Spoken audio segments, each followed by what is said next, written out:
Welcome to the JTrain podcast. This is JTrain Jared Freid coming alive from the West Village of Manhattan. That's right. Every Monday, we read your emails, we hear your stories, we answer your questions, and I want to say thank you. Thank you for being a listener. Thank you for being involved in this podcast. It is my greatest joy to hear back from you, for you to say, oh, it's my favorite podcast, or I love listening on Mondays, or you help me through that gym, that workout, or wherever you're listening to me. Isn't it weird? You're listening to me somewhere. I'm following you. I'm just in your ear. I always say this about the podcast. It is one of the few art forms where I'm in your body. I'm literally inside of you right now. You put in an earbud, and I'm just tickling your eardrum. And you might enjoy that description. You might be put off by that description. Maybe you're sitting there going, wow, I'm never going to listen to this again. That is the chance I just took with describing the podcast, the way I describe it to friends of mine. I say, isn't it weird that we're inside of people's skulls? Like, that's crazy. Listen, I'm a podcast listener. We've gotten off to a weird start. That's okay. If you're listening right now, I'm on the road, people. I want you to come to a show. Fall is the time of year. Catch a show. New season, new love, new adventures. If you're listening right now, I believe I'll be in Detroit, Michigan. I got Detroit. I haven't done stand-up in Detroit ever. I'm going to have family there. You can try and figure out who in the crowd is my aunt and uncle and cousins. You can say, oh, he kind of looks like Jared, that looks like Jared's eyeball or something. I'm going to be in Detroit. I'm going to be in Albany, Milwaukee, Wisconsin, Mohegan Sun, Timonium, Maryland, Richmond, Virginia, and finally, Boston, Massachusetts. People, I want to thank you if you've already bought tickets for the Boston show. The show's sold out, so we're adding a second. Yeah, I'm taking a chance, people. We're taking a chance because it's the Wilbur Theater. It's a theater. That's right. I am a Broadway act now. It's hard to get people to come out, so I'm very appreciative. I'm taking a chance by adding another. It could be me and 7 people that I went to high school with, but who knows? So if you haven't gotten tickets for Boston, I added that show specifically for you, jaredfreid.com, for tickies. Also, I want to clue you in. Some of you are already YouTube people, and you're watching on YouTube now. Hello, YouTube people. Some of you are not. The U Up Podcast has started a YouTube page, so you can watch full episodes of the YouTube podcast of the YouTube podcast. You can watch full episodes of the U Up Podcast on YouTube, and very special. I don't know if you know this, our live Chicago U Up show, which is not a stand-up show. It's just it's a live podcast, but I take a lot of pride in the live U Up Podcast show because I've been doing live podcasts probably for a while now. Probably one of the first. I'll give myself that credit. I was one of the first. And I did elements of the podcast that would become a live act. And so like dating app profile makeovers and deal reveal and translating the text and playing red flag deal breakers. So Jordan and I put together a live experience that's meant to be watched, not listened to. So that is why on YouTube, on the U Up page, you can go and watch the full Chicago show for free. Free. On the subject of YouTube and free, I want to introduce today's guest, a fantastic comedian, hilarious, an OKP to the show, has been on before, original key player. Liz Mealy, thank you for coming on. Thanks for having me. I'm super excited about your Wilbur show. I've done it. I've featured there for people. It's a big theater and filled with people that really aggressively use their R's. I'm just excited for you. It's a very aggressive state, Massachusetts. I'm from there, so it's funny. I've gotten like messages from like, high school friends and out of the woodwork. We live in New York City, so we're like Radio City Music Hall. Like every city, no matter where you are, has that theater that you're like, oh, who's playing there? Like it matters And back home, the Wilbur, matters to people, and people are like, so I'm getting messages like even the messages like, you do comedy, like like. I was about to say that because like I started when I was 16, so people actually in high school knew I did stand up, but nobody in a million years thought, people didn't even know who I was, let alone that I like would be successful. So I can't even imagine somebody that didn't know you did stand up. They see your face in the Wilbur and they're like, he has to be like a Tony Robbins type. Like there's no way that he's there's no way, you know what I mean? Because I really think about 80% of comedians, nobody in a million years would have thought they would do comedy. There's only like 2 real class clowns. Everybody else is like, what? You're exactly right. And, also it's the reason like stand-up isn't really, is kind of like, isn't really respected, is everyone thinks, well, I could do that. I'm funny. Yeah. So you don't really think of anyone else as being like funny, stage funny. Yeah. So when you're in high school, you're like, oh, those are the guys that were, joking around all the time. You never think of like, maybe the class clown, you'd be like, well, I guess you don't even think of it as a job. Class clowns end up in prison, by the way. That's where class clowns end up.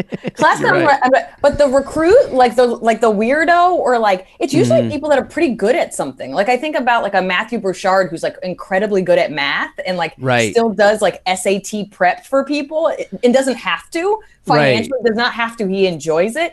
Those are the people that weirdly make it. And then the people that are a class clown, you're just like, oh yeah, he like killed his wife.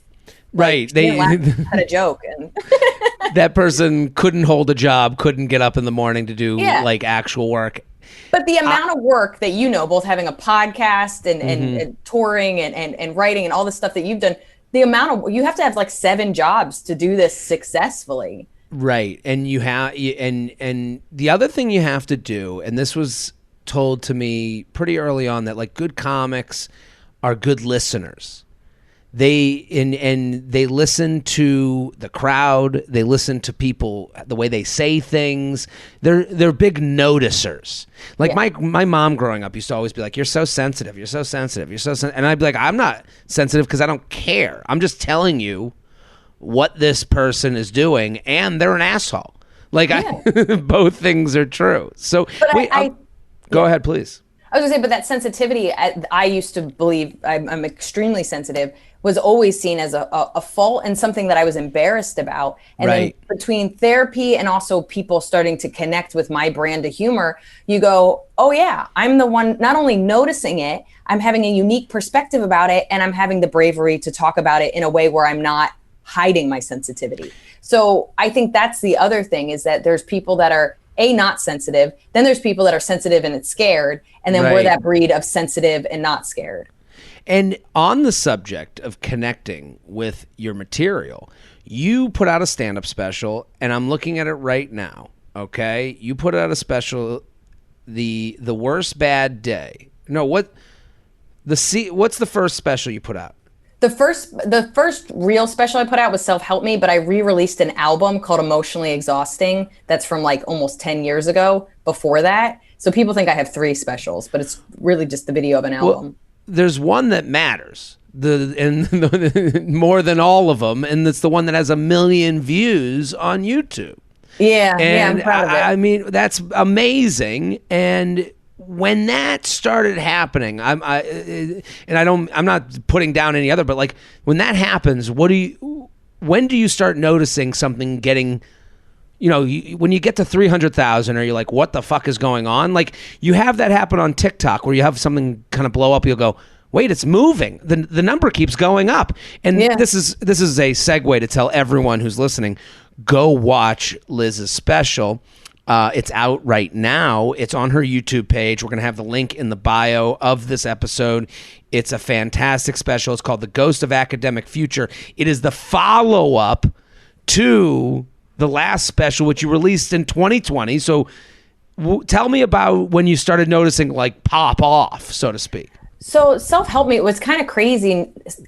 I'm beyond shocked for many reasons. I think I had like 20,000 followers when I put it out. So like not nothing, but not enough that, people, when something goes viral, people think it has to have millions of views. But the way I actually see viral is that you just go outside your fan base. So anything outside of 20,000 is viral because now it's not people that already know me. It's not friends and family. It's not fans. We're going outside of my fan base and my connections. So if I would have gotten 30,000, I would have been like, good job, Liz. Right. No, but that's a healthy way to look at it. I think a lot of people get disappointed. They're like, well, I have this idea, and you get ahead of yourself. I'm looking at 1.5 million views, and it came out May 2020. So we're talking pandemic time.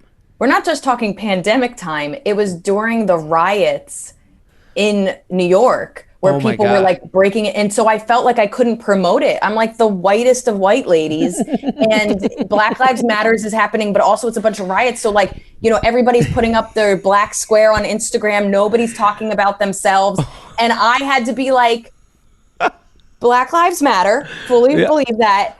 But I did pay a lot of money to make this. If this one person, Black people, you don't need to watch. You're busy. Yeah, but, I know. It was. I barely talked about it because I felt like such a piece of shit. It is so funny. I think that is the funniest thing because I actually know. So a friend of mine, she was like, I was like, we talk about her birthday. It came up, and she goes, I've had a couple bad birthdays. She's like, last year I got really sick, and then 2020, it was Blackout Tuesday. And I go... I love that she took it. She was like, Blackout Tuesday, I could not. I could not. Imagine it's your birthday, and you're ready to like post, like you're ready to get all your story posts. Your day just gets... And listen... This is, if you're listening and getting angry, I don't understand what's wrong with you because this is an acknowledgement of like, yeah, you just know there's something called common courtesy to what's going on in the world. To, like, it's awareness. Like she's literally saying, I can't post a thing. And it's the same where you're saying like, okay, I have, and again, whenever I have, and I hope this message gets to people listening. Liz invested money. Liz invested her time, her effort, her skill in making us work and all my savings. And I had to be like, no, I get it. I get it. This isn't about me. but I was like, shit. And I didn't know when I could talk about it. So I basically was like, hey, but like, luckily I have a newsletter and like I had told people months before that it was happening. So there was some, but I didn't hire a PR. I literally did nothing. I kind of like in the night was like, it's out. If you need to take a break from sadness, here it is. But I respect. And also Black Lives Matter, you say it 3 times like Beetlejuice, like you have to like genuinely. I was just like I don't know how to handle this in a respectful way. So I'm just going to do what I'm supposed to do as a good person and just whatever happens. So Unbelievable. So you put it out. When does it start? Like tick, tick, tick, tick, tick. Because I'm, like that's got to be an amazing feeling. You're going like, and it's almost like I would imagine you're like, I don't know what the fuck is going on here. Like, well, also it was still pretty much the heart of the pandemic because I think it was like early May that I put it out. I can't remember, but I'm still just worried about surviving. Just worried about. Right. When are we going to leave? Or if we're ever going to, like, we're still doing Zoom shows at this. Mm-hmm. We don't start doing like park and rooftop shows until July of 2020. So I'm still indoors, unsure if I'm ever going to be able to pay my bills. And I don't remember when it started to take off. What I do remember is when it hit 500,000, I got an agent. And I've never had an agent. And it sounds crazy, but I had been flirting with agents and agents have been like getting back to me for like 4 years where they'd be like, I heard that. And you I don't know what your experience is, but I've always been like just outside of acceptance. So it'd always be like, I heard of you, send us more. And then I'd write this long email of everything I've ever done and my hopes and dreams. And they'd be like, so sorry. Sorry to interrupt, but for the listeners at home, like this is, getting an agent, that's your window into like actually making this a career. Like it is without the agent, you're the agent. You're the one finding, opportunities and putting the contracts together. And so, and there's this thing called Nepo kids now, nepotism kids, where they're like owning that their like parents are big celebrities. And it's like, oh, that's fun and games. And then you realize like, if your parent has an agent, they just hand you the agent's assistant to be your agent. Like that is, like that's a different form of nepotism that is beyond money. It's finding you a career, which is like, and so to get an agent, that's it's to be congratulated. It's also like, you're probably like, thank goodness, this is a part of my life. Somebody that goes, oh, I can make money off you. And right. Truthfully, I had figured it out before. I was financially fine. I had my own fan base. I was putting theater, at least baby theater shows together. So I was doing fine, but it's exhausting. I am writing to all the bookers, finding the theaters in each city, writing to fans and telling them when I'm, my newsletter and stuff, making videos every week. I still do a lot of that stuff, but I was doing 100% of 7 jobs. And now I'm doing maybe 100% of 2 jobs and 30% of the other jobs. So now, or you're just adding someone in that has a better, lake connection to fish from, Yes. so you get to 500,000 and then at that point you're probably like, this is enough. Well, I get to 500,000 and an agent, I always keep people in the loop. That's the best. I've always been good at business sense. And so this agent, I had been writing to him once a year for 10 years or twice a year for 10 years. And he's always known me, always been super nice to me. My friend was with him forever.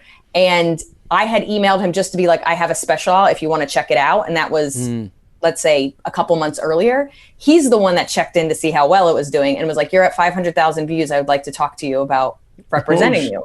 And what's funny about it is other people at that agency were starting to talk to me, but I had such little faith that it was going to happen that I was just like, sure, get in line, bud.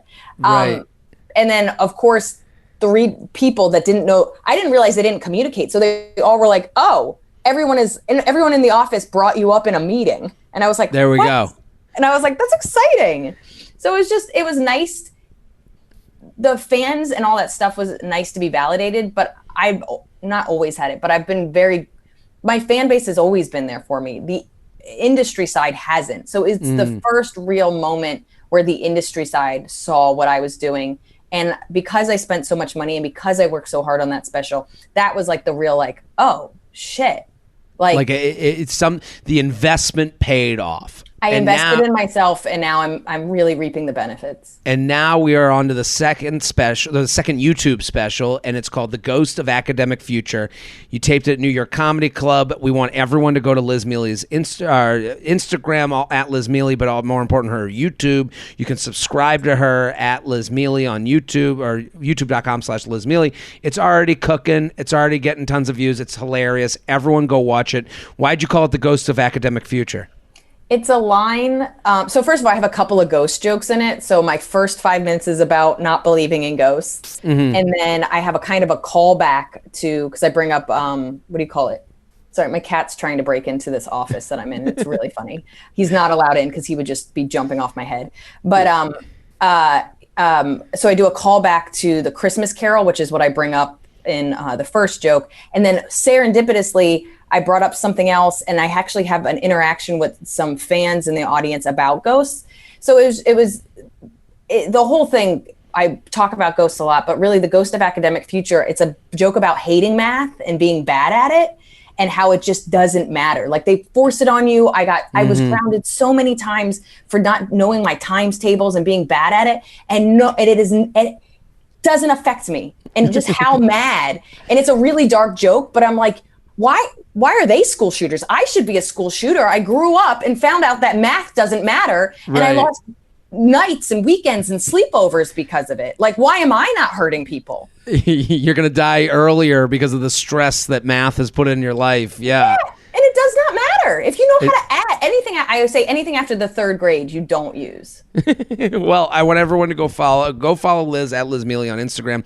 The special, it is called The Ghosts of Academic Future. You're going to love it. Make it a date night. Put it on your TV. Watch it on your phone. Wherever you do your YouTubing, go. Are you ready to do some emails? I would love to. JTrainPodcast@gmail.com. JTrainPodcast@gmail.com. Also, Liz, you were there when we both did the TED Talk together. Yeah, and you did a fantastic job. How did you feel after the TED Talk experience? It's funny because we had different, I just did stand up and you did kind of more of a funny talk, which I think that doing what you did would have stressed me out. I was stressed. Yeah. Yeah. Both things would have stressed. I was stressed in the sense that I don't know if the TED Talk audience was my audience, and everybody's talking about climate change and race in the future and all this stuff. And I'm out there being ghosts. Let's Right, talk about them. right. So it is a little bit like, I know people like the reprieve, but also I just didn't know. They were good. I don't think auditorily it translated. And I haven't really been pushing my TED Talk because I had my special coming out. Yeah. So I don't know. In my mind, it was a unique experience and I met a lot of cool people and I was so glad you were there, but I don't know if I would do it again. I don't know. Right. I was happy to have, I totally understand. Happy to have done it. Don't know if I want to do it. You know, like it's in the rear view mirror. It was, what you're saying is true though. Like the idea that you're on stage with people who are like, you know, trying to inspire and trying to change the world in this one room in Reno, Nevada. And then you go up and you're like, I'm going up and being like, so dating's tough, you know, like and it's like, I literally walked on stage. I was like, this is going to be significantly less inspiring. Like, right. Just take it down a notch. But I did appreciate that the audience is there for whatever is brought to them. Yeah. They are like looking at you going, okay, done with inspiration time. Like I just thought it was funny that I remember when they introduced us, they're like in order of how we were going to go. And then with the guy before me, like literally they introduced the guy who's going to go before me. And he's like this jacked up, you know, sober former addict. Like, and I'm like, oh, this guy, he's going to make people cry. He's going to make people cry and feel like they can do anything. And then I have to talk about how dating is weird. Right. Like, it's so crazy. But I was happy you were there. It made me feel good. Oh, same. I was you had a great grateful. set. And it was nice to have a friend. But okay, so let's get to the emails. JTrainPodcast@gmail.com. If you have questions, send them in. JTrainPodcast@gmail.com. We're here at Liz Mealy, at Liz Mealy. Go follow. Watch the special. You're going to love it. The Ghost of Academic Future. It is in the bio of this episode. Boyfriend working too much overtime. Feather, and all that jazz.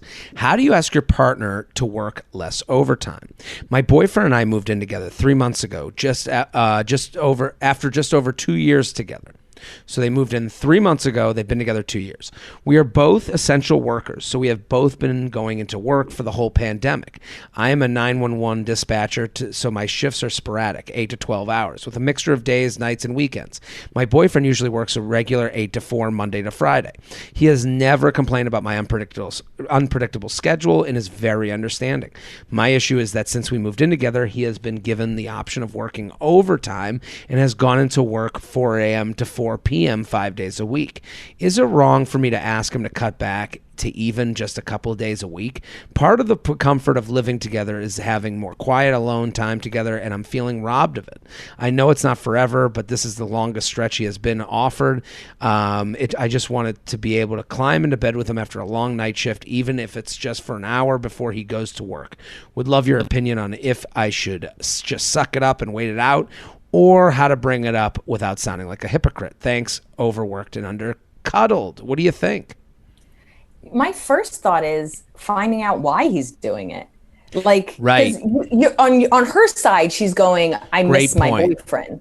But why is he doing it? Does he feel more financially stressed now that you're together? Does he feel like he has to provide? Is there something he's saving up for? Does he feel like this is a limited opportunity? He's only going to do it for 2 months and then it's going to go back to normal. But like right now, all you feel is my boyfriend's gone. But like, I can't tell you how many times people are like, he's never around. And then you find out he feels like he needs to provide more for you and that this was always for you. You could not be more right. It is the perfect first question, because if someone told me, if I'm living with someone and I've been in this position, hey, cut back on your work, and I'm like, but I'm doing this work so that I don't have to stress out about us.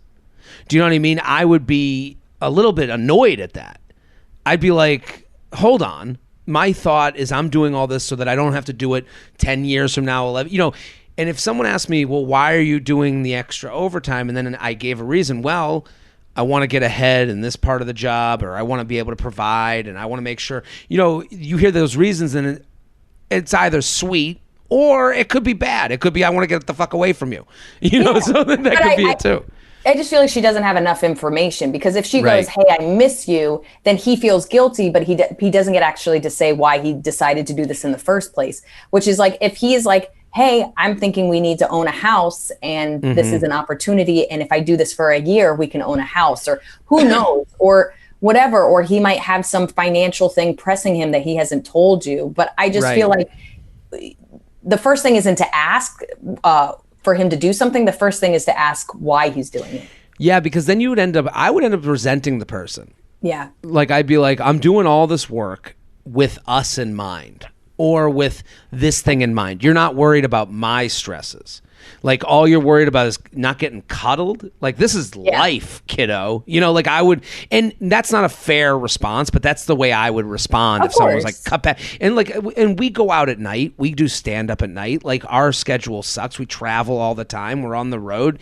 If someone said to me, hey, cut back on the stand up, I'd be like, you mean like my livelihood, my life, dream, my dream, the thing I care about most? I would also say, start with why. And then here's what you do. First of all, he can't keep this up forever. 4 a.m. to 4 p.m. It's crazy. 5 days a week. He's not going to do this forever. So I would say you're going to be okay. This horse is going to wear itself out. Yeah. Here's what I would also say. Make a plan. Make it so he has to not accept. Thank you. To not accept the overtime. Like, how about you say, hey, I want to do a night in on the couch with you. When can we let's look at the calendar together to see what night would work for you. Yeah. Like, work with him, not like he's working against you. And like she said, he's always been really accepting of her schedule and the unpredictability. So you don't want to, if he's never made demands on you, you don't want to start in making demands on him. So if there's a compromise where it's like every Tuesday, you guys both, like, you maybe don't work that day, or you know what I mean, whatever, and then he doesn't do a 4 a.m. shift, like, hey, in 3 weeks, before he accepts and do it before he can accept the shifts. Just be like, hey, first you ask why. I think that's the perfect first way to go. But then it becomes, hey, in 3 weeks, I'm going to keep my nighttime open. Will you keep it open too, so we can do something together? Like, now you've gotten ahead. Now you've gotten what you want. Now you're working together. You're negotiating. Did you know that a high thread count doesn't always mean high quality sheets? Brooklinen is here to put an end to confusing inflated thread counts, because bigger isn't always better when it's time for bed. High quality materials are the most important element of a good sheet, and not thread count. With Brooklinen, you'll finally get the luxury hotel level home essentials you deserve. See, this is what Brooklinen is all about. It's about, forget all this jargon. We're not trying to sell you. We're not trying to, we just is going to give you the best that's out there at a reasonable price, because we've gotten rid of the middlemen. We've gotten rid of the store. We're going to send them right to you. Hotel quality. Brooklinen works directly with suppliers and passes the savings on to you. That means incredible products at a reasonable price. And it is fall. It is time. Refresh. It's time. New sheets, new bedding, new towels, new. All beautiful, high quality, amazing stuff. And it really turns your apartment and home into a different type of place, more comfortable, more cozy. And they got everything. Sheets, towels, cozy robes, all for fall. Going to make your home a spa. So refresh your rest today with Brooklinen best-in-class bedding. Go to brooklinen.com, use promo code JTrain20 to get $20 off plus free shipping on your purchase of $100 or more. That's BROOKLINEN.com, promo code JTrain20 for $20 off plus free shipping on your purchase today. Finding the perfect suit is impossible, but finding a suit that's perfect for you is simple thanks to Indochino. Choose every detail on a suit, shirt, dinner jacket, and more. For fully custom pieces, the affordable prices may surprise you. I got to tell you, it's the time of year where it's like, okay, got to put back on the suit. High holidays, you got Thanksgiving, the Christmas, all those things are coming up. Also, the fall wedding season and going into work a little bit more often because we're back from the summer hours. Let me just tell you this. Indochino, the process is easy. I feel good in their clothing because it's made for my body. It's not a large or an XL. You're not going off the rack. This is made specifically for you. And when you fit in your clothes, you feel better, you walk better, you have a better day. Every suit is made to your exact measurements, and you can customize every detail. Create a suit that fits you and your style perfectly. They offer options for fabric, lapel shape, custom monograms, and more. Here's the best part. Indochino suits start at just $449, and shirts start at $89. That's a good price point. Indochino also offers completely custom-fitted shirts, casual wear, and more. Get a wardrobe personalized to your style and taste without spending a fortune. They're always adding new pieces and options so you can stay on trend and in style. Design your perfect suit with Indochino. Get $50 off any purchase of $3.99 or more by using promo code JTrain at Indochino.com. That's $50 off a purchase of $3.99 or more at INDOCHINO.com, promo code JTrain. JTrain Podcast at gmail.com, JTrain Podcast at gmail.com. Here with Liz Mealy at Liz Mealy, the special. It is out right now. What a gift for people. It's out now while I'm inside of your head. You can pause this, go copy the URL, email it to yourself, and play it tonight. So go to Liz Mealy's YouTube page, Stupid Frat Boy Issue. Jared, I'm a new listener. I'm obsessed. Here's my sitch. I love that. I'm obsessed. Obsessed. That's right. So I just finished my first year of uni. At the beginning of the year, I had this friend group, and one of the guys and I started to get super close. He had a long-distance girlfriend, so I didn't think of it in that way. Over time, we started hanging more one-on-one, and I realized I had feelings but never acted on it, told anyone, or even thought he felt the same. This went on for a few months until one night, drunk at a party, he told me he was in love with me, confessed all these feelings. We haven't told each other from the past few months and tried to kiss me. He made all these big claims about breaking up with her and being with me, etc. I didn't let him kiss me and told him to go figure stuff out with her and we'll see in the future. We normally studied, hung out every day, and texted. After this night, radio silence. The friend group stopped hanging all together, and I didn't see him for the rest of the year. Before everyone left for summer, we were all at a bar, and I ended up having a super short conversation with him. Hi, how are you? How was your year? Still pretty awkward. The next day, I texted him asking to grab coffee. I didn't tell him why, but my reasoning was to clear the air and not let this issue come into second year. Our friend group used to be so fun, and I wanted that back. He couldn't for whatever reason, but his final text was, we'll figure it out in August. He said something before about breaking up with her in the summer before coming back, which is completely fucked up, I know. Anyways, here's my question. Let's say he comes back single or not and wants to talk to me. Should I, one, hear what he has to say and tell him that I'm glad he came into my life to teach me that I don't deserve someone like him and I deserve so much better? Or two, not talk to him and say it's fine. He hurt me a lot, and I know nothing he will say will change how terrible his actions were. So I do take my chance. So do I take my chance to talk to him and tell him how shitty of a person he is and how he would never be able to be with me, or just forever hold my peace? What do you think, Liz Mealy? Well, I don't know if I missed something, but what did he do? Like, did he say anything shitty, or did you? Because like this is just anybody can correct me if I'm wrong. I heard.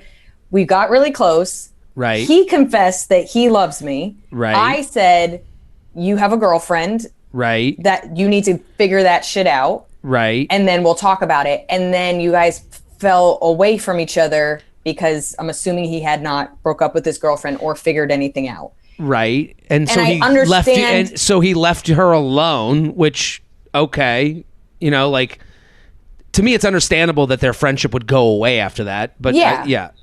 So my thing is, and correct me if you think I'm wrong, you had a fantasy of how this was going to go down, and it didn't follow that fantasy, so now you hate him. She's being incredibly hard on him considering the information we have, because I agree with you. Unless he said felt like something, I missed something. Either we missed something, like something wasn't there, or the way I'm interpreting it is you thought this was going to happen quicker and more seamlessly, and less of an effort on his part and your part. And because it didn't, he's a bad guy. I don't know. He could still be a crap guy. But the truth of the matter is what he has to do, which is understand, because we don't know how close he is with his long distance girlfriend. We don't know how long this was. We don't know anything about that. This might be a really hard decision for him and a hard thing to do, because even if he doesn't want to be with his girlfriend, he probably cares about her and doesn't want to. Right. So this might not be a, hi, no thank you anymore, bye. And he's grappling with that. And I don't know. I would be curious, if I was in her position, if and when this happened, I would be curious to see what he did and what he went through and how he handled it. But this sounds like people in their teens or 20s that have never dealt with hard feelings, especially men, and he's not able to both talk to her, somebody he cares about, and figure his stuff out at the same time, which is understandable. I agree with you. You're giving him the empathy she's not giving him. Because she's hurt, and I get her being hurt. And and I can only speak to her. She's the emailer. She's also afraid because here's what happened. She got ahead of herself. She started liking him. She said she started liking him, didn't think anything of it. Then he confesses his love. She probably got excited. He goes off, disappears, and he's still with his girlfriend, maybe or maybe not. So she feels that this guy has some sort of ability to trick her into things. Like, so she's fearful. So now she's writing things like, he taught me who I don't, teach me that I don't deserve someone like him. I deserve so much better. She's doing all this like self, speak. She's pumping herself up and downing him so that she'll always remember not to go back down this guy way because it's treacherous. And it's not fair to him. Yeah, and don't get me wrong. There are absolutely scenarios where you are better than them and they aren't treating you well. But with the amount of information we're given and this situation, it's mostly like this situation's causing her anxiety, which is making her feel vulnerable because she just told somebody she cared about him and he made promises. And now she feels lied to and exposed. And those feelings are hard. They only get worse as you get older, by the way, because then now you have a home with somebody or you have kids with somebody. You get more and more vulnerable as you get intertwined with somebody's life. And she's probably looking back being like, how the fuck did I go that route? So she's going, he tricked me, fool me once, you're never going to fool me again. That type of thing. Because you can see just in and you and I caught on the same thing. She flipped a switch. At the end of this, he's evil, which I didn't see that coming because I was like, based on the information, again, we're going to say based on the information we have because we don't know. Maybe there's something she's leaving out. I'm willing to believe that. But based on this information, I'm going, wait a minute. Like, I thought she was going to ask, hey, when he comes back, like, how should I handle it? Like, I'd be down. Like, and she is like, how do I tell him he's the most evil person or should I just have my peace? And it's like, you should do neither of those things, in my opinion. Like, to me, you have to forgive and forget. You have to understand that life is emotional bumper cars. Everyone's trying to figure out their own shit, and sometimes that bounces off of someone else trying to figure out their own shit. And that's you got to give empathy in that. And I think the hardest lesson I learned as I've gotten older is how I handle my emotions and how I handle being uncomfortable is vastly different than other people. Totally. So when I get hurt, I absolutely pull away. I pull away, I shut down. I can be in a room with somebody I hate and nobody would ever know because I know how to just shut down my emotions. And I also know that when I can't handle my emotions, I don't want to feel them. So I pull myself out of situations. But I have friends that as soon as I hurt their feelings, they call me up. They're like, let's talk about it. I know you didn't mean to say this, but this is what you did. And when I first started making friends like that, I was like, weird. Like, why would you tell me that I hurt your feelings? Like, just get over it. When I realized I was never actually telling people when they hurt my feelings. I never thought I never felt safe enough that I thought someone would want to be my friend after I said they hurt my feelings. And this person, the guy she's talking about, might feel the same way. The guy she's talking about might have no idea that she's taken this harshly. So if I'm her, one, she has to accept. She also turned him away. I know he has a girlfriend, and I do agree that she did the right thing. You have a girlfriend, don't kiss me, get your shit together. Fine. She handled that right, but guys are crazy. He could have been like, she rejected me. Listen, we don't know how he feels. She needs to assure herself that you're an adult that's going to be okay. You're not going to get fooled into loving this guy again. And if you do get fooled into loving him, you're going to be okay after that again too. Yeah. So you have to be a little bit, I think she lacks a little bit of confidence. She has to be confident that she's going to be okay. And then if she's still angry, she's got to, call this guy and be like, hey, I'm annoyed. You told me you liked me, then you disappeared. It feels like I had a relationship with someone that I didn't even have. I didn't even get a breakup. I didn't even get, and I'm letting you know that so that you don't come back to me, because look at how scared she is. She's going, what if he comes back? Should I say nothing? Annoyed. She's hurt. Right. She's hurt. And I think that's even harder, is to acknowledge that you had this relationship that you didn't in the beginning know what it was, and then to find out that you're both on the same page, but somebody had to do more work and then they didn't do the work, or they pulled away completely. It's hurtful. And also, I don't buy guy with girlfriend that confesses his love is like ready to jump into the next relationship. And so and I think we both know that, but that's a different email that I thought was coming. Like this ends up being an email about, let me tell him how horrible he is. I think it's more, tell him how much he hurt you, not how bad of a person he is. JTrain podcast at gmail.com. JTrain podcast at gmail.com. Here with Liz Mealy. Go get the YouTube special. You don't need, that's the beauty of a YouTube special. You don't even have to get it. It's sitting right there. At Liz Mealy on Instagram, wanting to make amends. Jared, I've recently started listening to your podcast. It has completely changed my perspective on not only dating, but life in general. Whoa, that's too much praise. I'll take it. I'll tell everyone about your podcast, and I'm sending you lots of feathers. Well, thank you. Last year, after a drunken night, one of the single guys in my brother's friend group confessed some pretty heavy things to me. One of the single guys in my brother's friend group confessed some pretty heavy things to me, including that a mutual friend caught my sister-in-law getting physical with another guy in the group while my brother was in the house. He also told me that if I ever needed someone in my life to be a life partner, he would be there for me. I don't know what the fuck that means. Yeah. But my first thought was life coach. I was like, is he going to tell you how to get your finances together? Is he going to help you organize? I tried to turn him down easy, but ended up telling him I was still in love with my ex and that I wasn't ready to date. So I guess he was looking to date, which was a lie. I honestly don't think he was or is in love with me, but it's just that I'm single and close to him. I don't know how to handle the situation because of the many different elements and handled it very poorly. I didn't talk to him about what happened afterwards and instead went to the mutual friend that had caught my sister-in-law. I ended up telling my brother about the situation. Essentially nothing came of it, except the guy who told me took a lot of heat with it for it within the group. Because of my discomfort, I backed away from the group and I have not seen or talked to him in a year.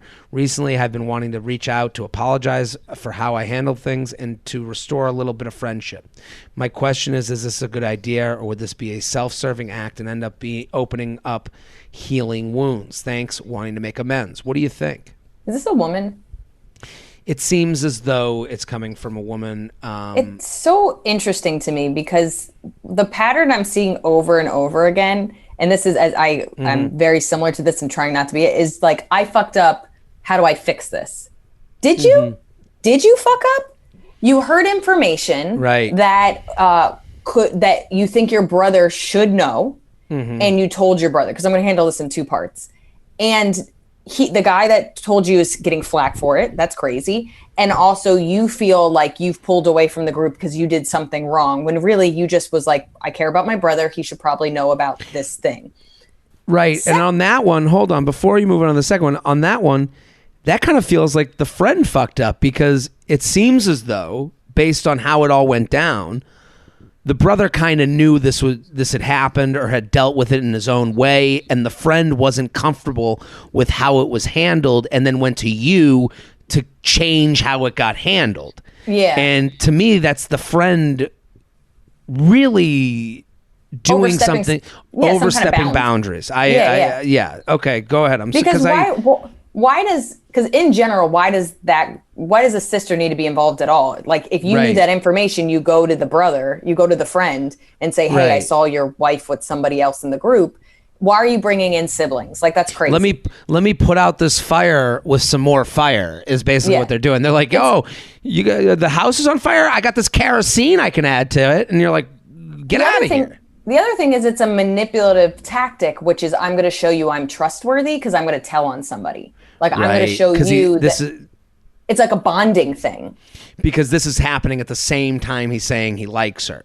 So Yeah. I like you, and here's a little bit of taste of the goods to let you know that I'm a good dealer. Yeah. And she even said, like, I don't think this guy really likes me. I think I'm just close by and kind of familiar. So to me, and I think she's picking up on something, which is this guy doesn't really know how to connect with women, so he's throwing shit at the wall. You know what I mean? This woman's close. I think she already knows me and she can stand me, so maybe she'll date me. Also, here's some information that I know that might be pertinent to you that might make you feel safe. He's just trying to make this girl feel safe. I agree with that, but I would say my only thing where I kind of like push back on her and on is that statement. I'm just the nearest, closest single woman. And it's like, that's not your responsibility to figure out. To figure out his feelings. It's not, to me, because she even said she made up a lie to get out of him saying he wants to date her. This seems like another way to give yourself permission to turn him down. No, you're not into it. You're not attracted. You don't want to date him. Maybe he feels that I'm the only single person. And I think this is a good exercise.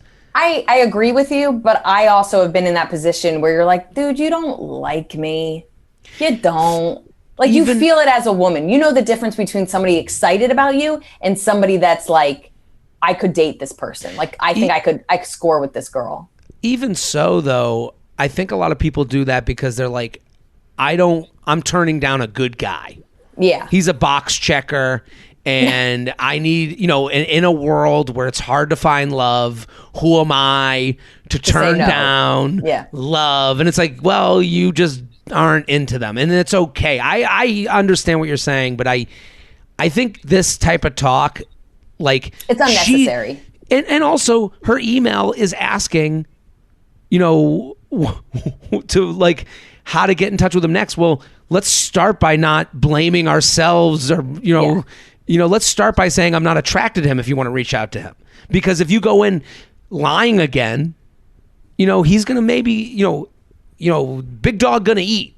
Like he's going to try and be attracted to you again, maybe. Yeah. And you have to be prepared for that. My thing is in a real assessment way, do you really want to be a part of this group? They don't seem that great.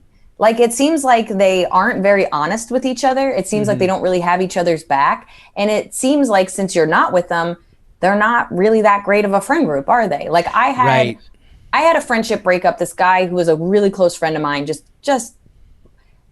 hurt me. We talked about it. And I was like, you know what? We all make mistakes. I've known you for like almost 15 years. And then he hurt me again. And I was like, I don't think this person cares about me as much as I do. So I just stopped talking to him, and I have not heard from him in over 5 years. And it was just such a realization that I was valuing this friendship way more than he was. And you know what? It opened me up for a better friend group and better friends. Yeah. And this does sound like I don't mean for this to be like a prideful thing, but it's like, you haven't seen or talked to him in a year. He had your number. Yeah. He the friend group, these people still exist for the last year. How come none of them were like, hey, let's do a dinner? How come no one's breached that? And what she's doing, she's blaming herself because she did what anyone would do for their brother. But it was all orchestrated by this group that doesn't really care about each other. Yeah. No, I think when you're the one that feels somewhat ostracized or feel pushed out, you always think, well, I fucked up. But maybe the unit's toxic. Maybe the unit wasn't that great. Maybe you've grown away from that unit. And I think you have to acknowledge that. Here's what I would say to her. She's going to everyone except her brother. I would go to my brother. I think that's the thing. You could be scarred from this. Like, the idea that you went to your brother with this information. He's now still with your sister-in-law. Nothing's come of it.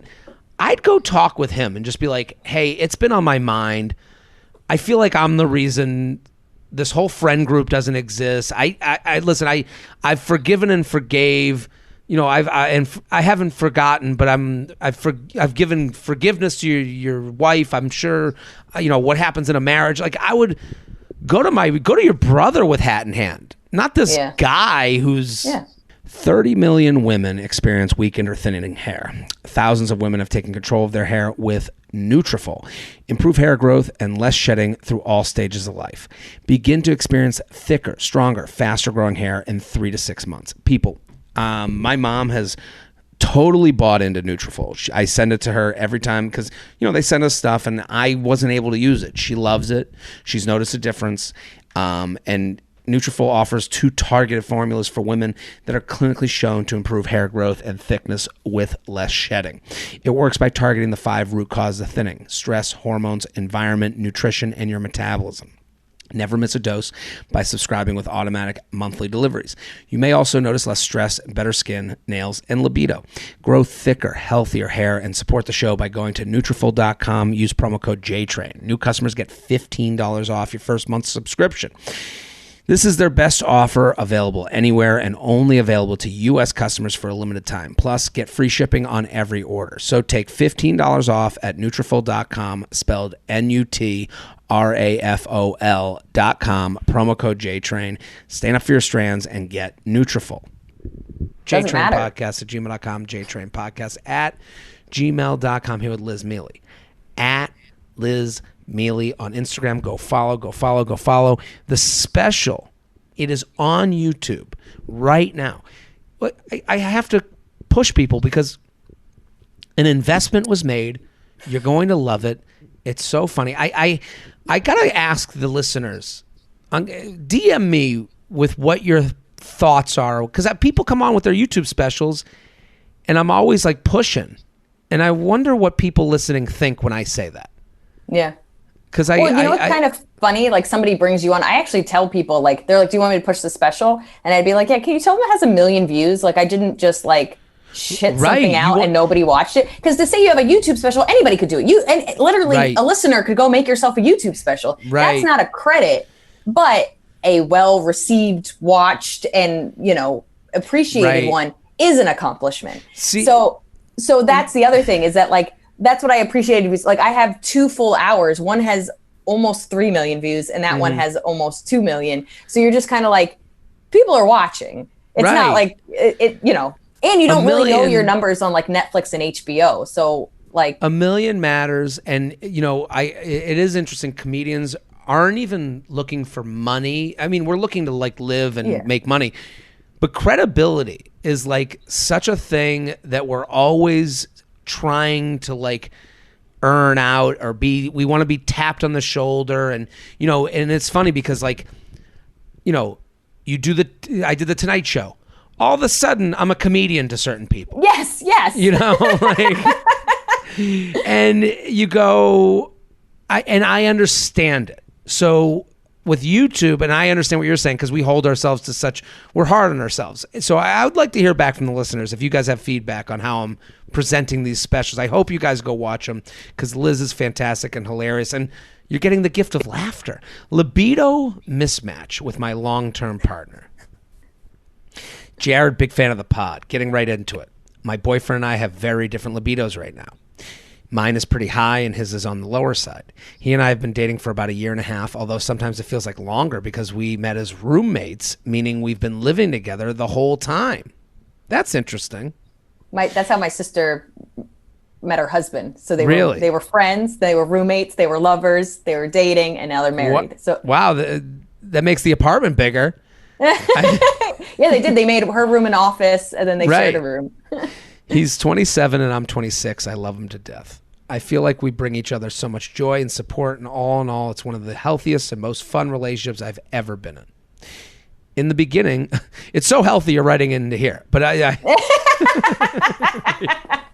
in the beginning, we had tons of sex. It was often every day, multiple times a day. It started to taper off, and at the beginning of this year, it really slowed down to the point that it was concerning to me, about once per week.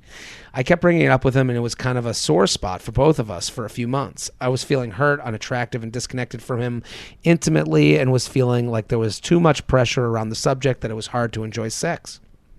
He also suspected his drop in libido had to do with some personal issues, like not being able to find a job, not feeling confident in his body, etc. Those are 2 very, like, honest, vulnerable, and fair reasons to not want to have sex. And I know men don't get that credit, but that is fair. Yeah. I also think us living together this whole time may have sucked some of the excitement out of sex. We have since made a lot of progress in our conversations about it. We are having more sex now, and the sex that we're having is hotter and more satisfying.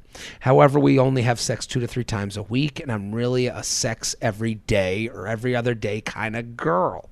It makes me sad that I'm constantly the one that wants it more than he, and that he isn't as interested in sex as I am.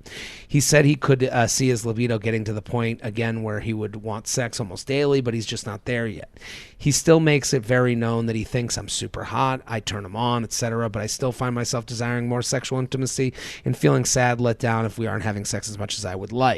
At this point, I know all I can do is be patient and enjoy the sex we're having if I want to stay with him, but I'm worried that I'll end up feeling dissatisfied and unfulfilled in the relationship overall if things don't change. Do you think I can get past my own sex drive and meet him in the middle, or will I always feel a longing for more? I don't want to lose him over something as simple as a couple more fucks per week. Jared, have you experienced a libido mismatch in relationships before? If so, how did it play out? Please help, sad and horny. What do you think, Liz Mealy? First of all, this feels like this could equally be read on like Playboy, like a Playboy podcast, and like a women's pod. Like the both, like he sounds amazing, right? And then from a guy's perspective, she sounds amazing, and they're both communicating well. I was like, shut up, right? Like you have no problems. Like it's like it actually sounds like a really. She's like, he's amazing, and we have great sex, and it's super fun. I just want to have more of it. And every guy's like, I'm behind you if you need me, right? And she's like 2 to 3 times a week. No, I need it every day. And you're like, and even that made her sound bad to me.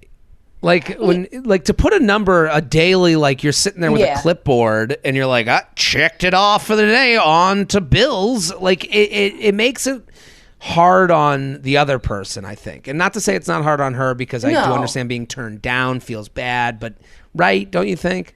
No, and yes, being turned down never feels good. Also, just like it's a guttural feel. Like you're just like, I'm very horny and I want to have sex with this person specifically. I just wonder, like, if there's some kind of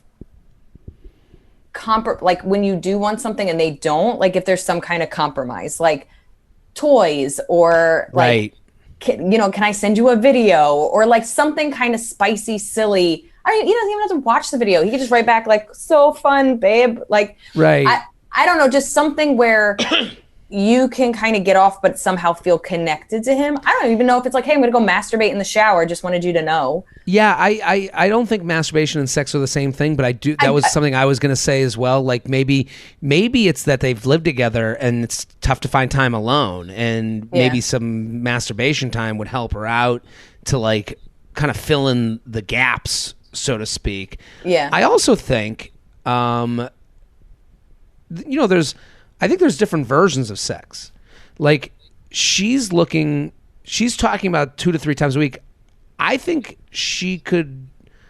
it might help her to like have some planned sex where it's like on the calendar. Like I've given this advice before for other couples that were like not having sex at all, but like the idea that like you guys are planning a night where it's like a date and then it's like followed by you two doing something that's a little bit outside of the norm that you can get excited about, that you can, fulfill each other's kind of fantasies, but it's coming on a night like at the end of the month, on the 30th of every month, you guys do a special night, so that kind of like fills, now that, I don't know, just finding different ways to enjoy the 2 to 3 times a week, as opposed to being like, I gotta get more.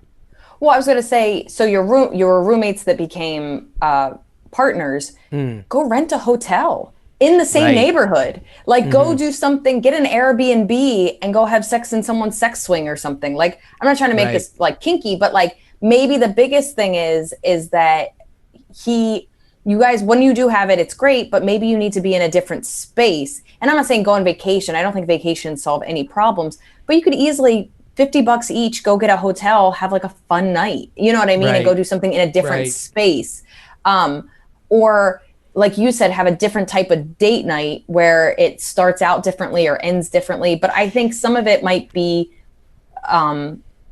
and going back to what you said about like his reasons for not wanting to have sex are so fucking valid, and women have had it on the same thing. Women have gained weight or don't feel sexy in their body or are stressed at work and they just can't get, so like his reasons are so valid, and they're still having a fair amount of sex, that I think there's also a part of you that's like, what can you do to just support yourself? And I understand masturbating and sex are very different, but what can you do to support yourself when he needs to have a little bit more time for him to support himself in whatever matters?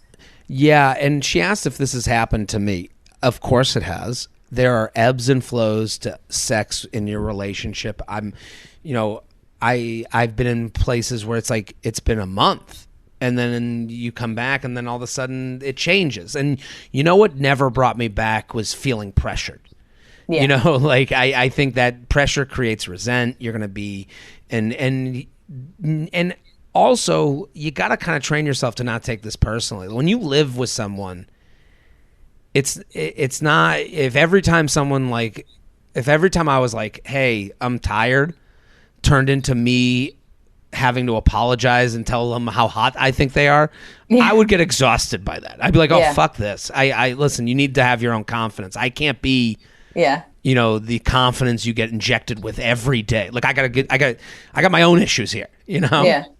It also sounds like he's doing a great job with it. He's being open and honest. He's still making you feel sexy and beautiful. He's communicating. I mean, every relationship has, and life is hard. Like if you just were able to concentrate on just your relationship, maybe there wouldn't be so many ebbs and flows, but you have work and money and family and friends and kids and rent. And like, it's so much that all it takes is like one boss giving you an assignment you didn't want, and you're like, I fucking just want to sleep and never talk to anybody. Right. And I hate also this thing, like I don't hate it, but this idea of like, I'm an everyday sex person. It's like everyone changes. Everyone, like everyone wants sex. Everyone wants to feel loved. Like I think when you ascribe these, designations to who you are, it sets it up for like, also no one can live up to change. I feel like you know what I mean? I don't know how old she is. I don't know whatever, but like I have been all birth control affects it. Going off birth control affects it. The time, like how old you are, the moon, crystals, everything affects it. So it's just like you also have to, like, he might be in his crystal moon phase, and it'll move on, and you might then have your own kind of weird phase. So I agree with you that like this is just maybe a mismatch of phases, but they will realign again. JTrain podcast at gmail.com, JTrain podcast at gmail.com. Let's do one more, Liz. You got time for one more? Yeah. At Liz Mealy on Instagram. Go follow the special, The Ghosts of Academic Future. It is on YouTube right now. Respectfully keeping guys at arm's length. JTrain, Feather. First time writing in after responding to one of your travel day go solicitations on Instagram and realized I actually need your advice on this. I'm a 28-year-old female who got out of a very long-term relationship about 7 months ago. Totally mutual, no hang-ups, etc. Took some time to process, and now I'm about 3 months into trying the apps. I'm meeting a lot of great dudes, having a blast. I'm in a place where I'm looking for something serious, but until I find that connection, I'm enjoying dating a handful of dudes I like and continuing to go on first dates. If I don't see potential with someone, I end it ASAP, depending on my level of attraction and the chemistry. I like having sex on the second-ish date with condoms, of course. The problem is that some of these guys have very rapidly, between 3 and 5 dates in, tried to become exclusive with me, sometimes dating wise and sometimes sexually. That is, they want to be the only person I'm having sex with so they don't have to use condoms. I have to say something to the effect of, I'm not quite ready yet, or I'm very cautious, to avoid telling them outright that I'm actively sleeping with and interested in other people. I feel weird about responding that way because it doesn't exactly answer their question, and I feel like it just kicks the can down the road. I also don't want to turn them off because I usually do see them as potential long-term partner.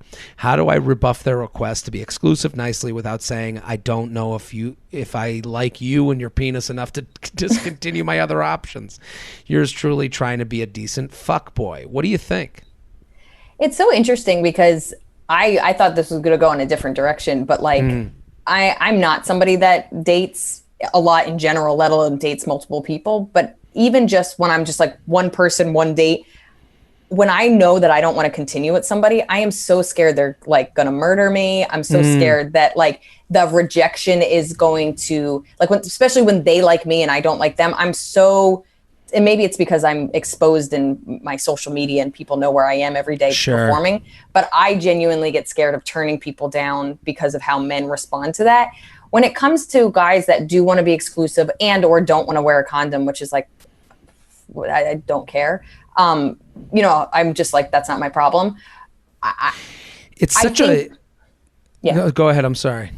No, I just think like, I think she's handling it well. And the truth of the matter is by putting down those boundaries, you learn a lot about I can't tell you how many times I put down a boundary with somebody that I may like or may be unsure about. And the reaction to that boundary is what brings me closer or pulls me away. So if I go, hey, I'm not ready to be condomless or I'm not ready to be exclusive yet. And they go, you know what? I totally get it. Take your time.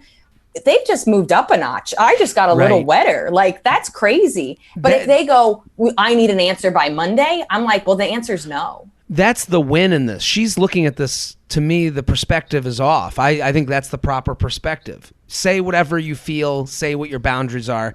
The good ones will become better to you and the bad ones will become worse to you. And you'll now be able to cut off some people that, she's sitting here saying, I don't know if I like your penis enough to discontinue my other options.